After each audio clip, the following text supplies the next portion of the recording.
my story is about depression. Depression from being overweight. When I was depressed, I would overeat and overeat and overeat, and it led to me losing relationships. My first marriage, I didn't think at the time had anything to do with my being overweight, but I noticed later on that it had everything to do with it. I wasn't feeling good, and I was never in a good mood, and who wants to be around that? And so after that relationship dissolved, I retreated, and I retreated playing video games. I would play video games 12 hours a day, 7 days a week. But to make a living, you can't tell somebody you're in the top 10 in the world in Hydro, Thunder, Hurricane, and that your boys on your Call of Duty squad are badass. That's still fun, but I wasn't feeling like I was fulfilled. So I first heard of about Dr. Joe.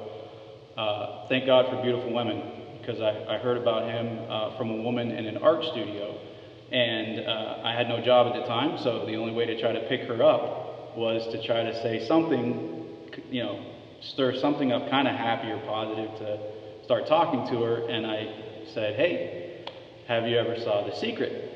She's like, "Oh yeah, I saw The Secret." I'm like, "Oh great, I just lost that opportunity." She goes back to me, "Have you ever seen What the Bleep?" And of course I didn't. So this is in 2009, I went and watched What the Bleep, resonated with Dr. Joe, and went and got the book. Breaking the Habit of Being Yourself was the book that really I was able to make improvements with. Mostly just from listening to the DVD, because that's the only material I had at the time, over and over and over again. This brought me from feeling depressed up the emotional scale. Anger, frustration, sadness, just feeling sad, all the way up into hope. And when I got to hope, I got the book. And then from the book, I just stuck at hope for a long time because it sounded really nice, but I didn't think I could actually truly apply it. So that took a little while too, because some of the words didn't resonate with me, like emotions. When I'm feeling so depressed, when I was so depressed, depressed is kind of tricky. When I'm feeling depressed, I don't want to say to anybody I'm depressed. I'd rather go talk about, hey, the video game, or can we order a pizza, or do I got my favorite bag of chips in the cabinet? I'm not saying anything like, oh, can we talk about my depression? That's just not what happens when I'm feeling depressed. So when I read the book and the material, some of that stuff did not resonate, like love and joy and having a good future, none of that stuff.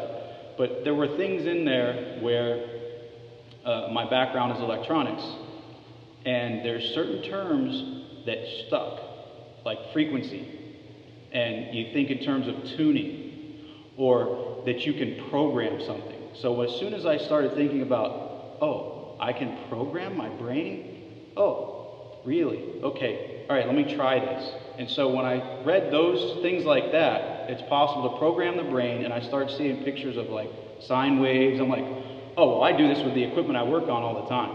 So when I saw that, I'm like, okay, I can start practicing this weird emotional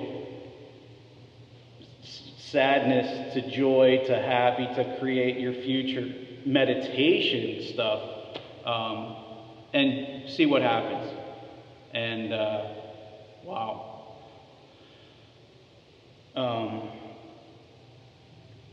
I can say that the changes didn't for me happen right away. I had to take it step by step, and I became a better.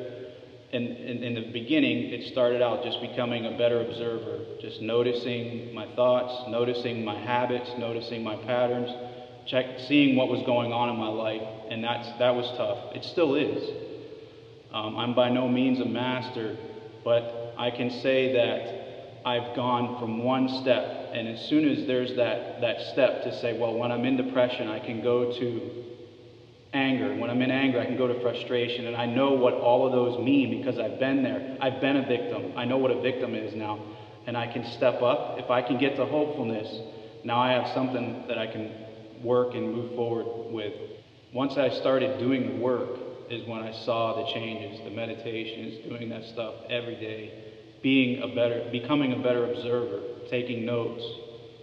And that's how, I'm not going to say that I overcame depression, but I can say that I'm sitting here saying this and I feel way better and much more fulfilled about this life than I did when I was sitting on the couch playing video games all day.